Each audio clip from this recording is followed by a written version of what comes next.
Okay, here's how you're going to access the files after you've purchased them from the Etsy shop. So you want to make sure you're logged into the same account that you purchased them under, and you're going to go to your accounts and then purchases and reviews.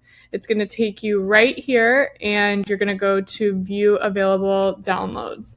You can download these an unlimited amount of time forever.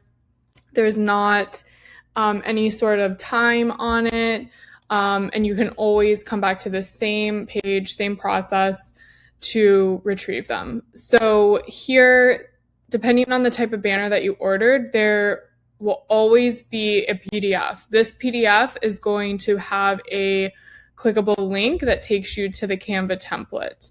And then a lot of them also have PNGs that are ready to print after you download them.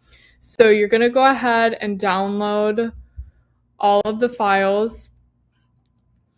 And here, let's look at the PNGs first. So these are all high resolution, high quality PNGs ready to print.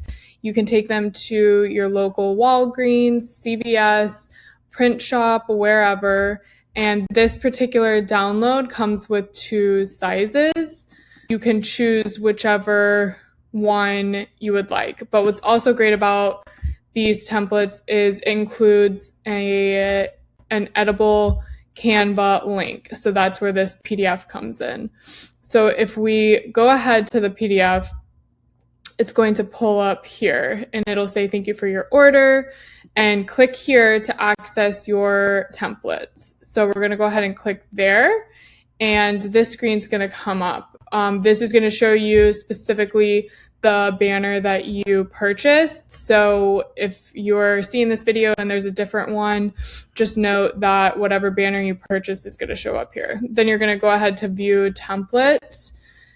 And if you've already accessed it, then you'll see this here where it says edit template as well. So we're just going to go ahead to view templates.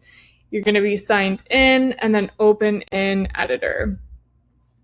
Here it's going to take you to the actual Canva template. It has both of the sizes in here that are ready to go. And with my Canva templates, you are able to completely mix and match, delete any elements on there. You're able to add, change colors, move them around, do whatever you need so that you can either print it, download and print, or download it and project so you can trace if you're doing any of the hand-painted banners. So I just tried to make it as easy as possible. So if you have any other questions after watching this, feel free to reach out to me via message or at shop